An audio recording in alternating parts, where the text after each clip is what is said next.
तो आदरणीय भक्तों, मैंने कल संतों, साधुओं और दुष्टों की प्रवृत्ति के बारे में आपसे चर्चा की थी कि साधु पुरुष और दुष्ट संगति वाले पुरुष दोनों की उत्पत्ति एक साथ होती है। जैसे जलज और जोंक, जैसे कमल और जोंक की उत्पत्ति, दोनों की उत्पत्ति पानी में होती है, लेकिन उनमें अपना में एक दूसरे में स्वभाव में कितना अंतर होता है। तो ये सब प्रवृत्ति मन का फल है, मन का अभिषय है। जो जिस प्रकार की जैसी मन होती है, मन की प्रवृत्ति होती है, वैसी ही उसकी बुद्धि विचलित हो जाती है और वैसे उसका स्वभाव बन जाता है। आगे उसी के अनुसार उसको अपनी जीव की गति मिलती है।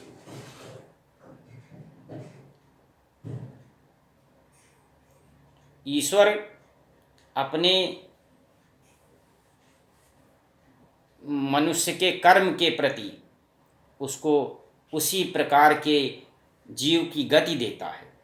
जैसी उसकी, कहते हैं कि बड़े बड़े राजा महाराजा लोग भी अंतोगत्वा जाकर नाम जपत शुभ होई, मोरे ग्रहयावा प्रभु सोई।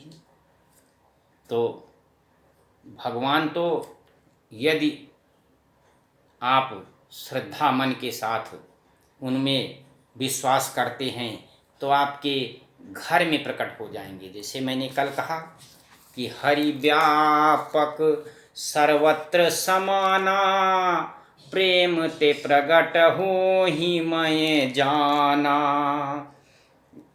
जिनके हृदय में जैसी भक्ति हो उनको उसी हिसाब से प्रभु की प्राप्ति होती है। और कहते हैं कि ईश्वर अंश जीव अविनाशी, चेतन अमल सहज सुख राशि। ये जो शरीर है ये ईश्वर का अंश है। कोई भी किसी भी जीव में ईश्वर का अंश विद्यमान है, किसी भी मनुष्य में ईश्वर का अंश विद्यमान है। तो इसी तरह से जिस तरह से सब जगह भगवान विद्यमान हैं, उसी प्रकार से हर प्राणी के हृदय में ईश्वर का अंश विद्यमान है।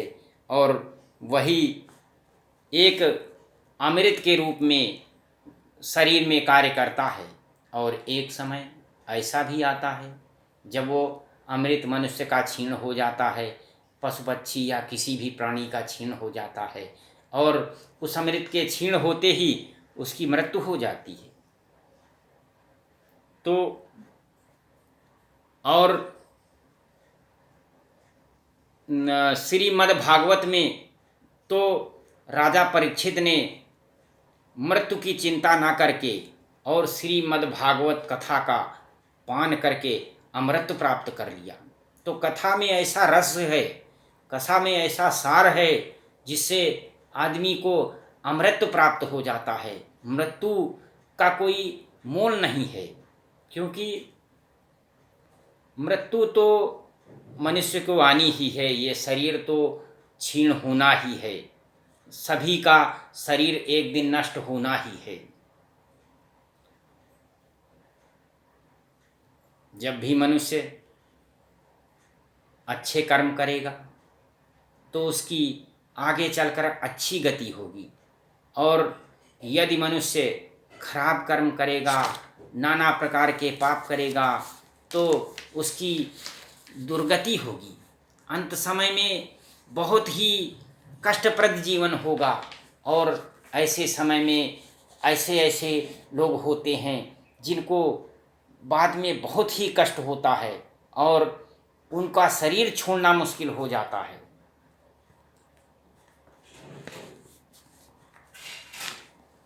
तो जिसके प्रति भगवान की जैसी निष्ठा हो उसको भगवान के प्रति वैसा ही प्रेम होता है और उसे भगवान की उसी प्रकार से प्राप्ति होती है।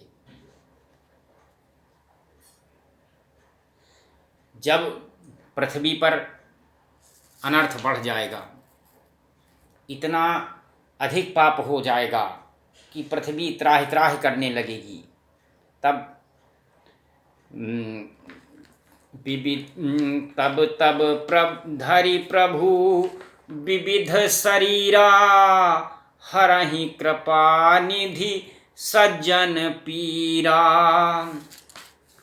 तब भगवान नाना प्रकार के अवतार लेकर के और साधु पुरुषों की पीड़ा का हरण करते हैं। जब पृथ्वी पे पाप इतना बढ़ जाएगा, मनुष्य देख ही नहीं रहा है कि मैं पाप कर रहा हूँ या पुण्य कर रहा हूँ।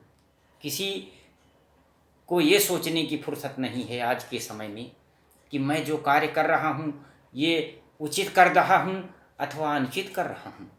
और जब तक मनुष्य पशु की प्रवृत्ति में रहेगा तो उससे पाप निश्चित रूप से होगा और उसे प्रभु का स्मरण नहीं ही हो सकेगा, क्योंकि जहाँ पुण्य होता है वहीं भगवान की उपस्थिति रहती है और जहाँ पाप होता है वहाँ प्रभु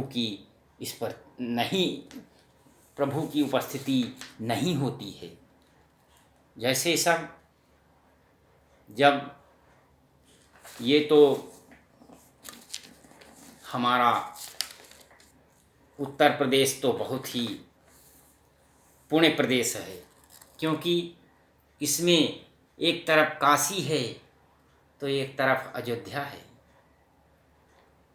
तीसरी ओर आप मथुरा को लीजिए, जहाँ साक्षात प्रभु ने हमें जो है जन्म लेकर के और कृतार्थ किया है।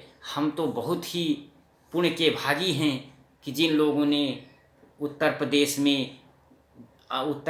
जैसे पुण्य प्रदेश में जन्म लिया, जहाँ की भगवान के 2 अवतार हो चुके हैं और साक्षात भोले शंकर विद्यमान हैं। देत सबहि सम गति अविनाशी, सबको समान गति देते हैं और शंकर जी अविनाशी हैं, उनका विनाश नहीं होता है। जैसे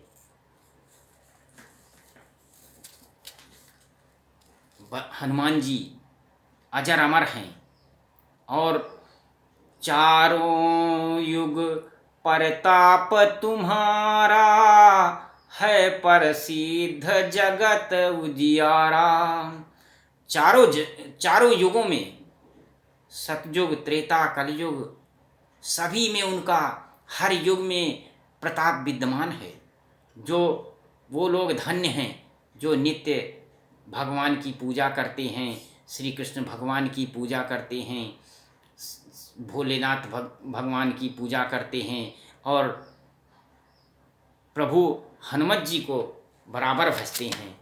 ऐसे भक्त धन्य हैं और ऐसे भक्तों को साक्षात जब वो मन से अपने प्रभु का स्मरण करते रहते हैं तो अंत में उनकी अंत जो गति होती है वो बहुत ही उत्तम होती है। जब श्री रामचंद्र जी का अवतार अयोध्या में हुआ तो उन्होंने नाना प्रकार के अयोध्या में नाना प्रकार के उन्होंने जो है कर्म किए और आनंदित किया अयोध्या वासियों को। क्या अवध था उस समय का कि जब रामचंद्र जी राजा थे तो उस समय राम राज्य का विस्तृत वर्णन गोस्वामी तुलसीदास जी ने किया है कि राम राज बैठे त्रैलोका, हर्षित भये गए सब शोका, बयर न कर काहू सन कोई, राम प्रताप विषमता खोई। रामचंद्र जी के राज में जब बैठे तो सब सुखी हो गए, तीनों लोग सुखी हो गए। बैर न कर काहू सन कोई, राम प्रताप विषमता कोई। कोई एक दूसरे का बैर नहीं करता था, किसी से एक दूसरे से बैर नहीं था और किसी प्रकार की विषमता नहीं थी। सारे लोग समान थे और सारे लोग प्रसन्न थे। बैर न कर काहू सन कोई, राम प्रताप विषमता कोई। दैहिक दैविक भौतिक तापा, राम राज नहीं काहू व्यापा। किसी प्रकार का दुख, किसी प्रकार का दुख दरिद्र राम के राज्य में नहीं था और सब सुखी थे और सब संपन्न थे।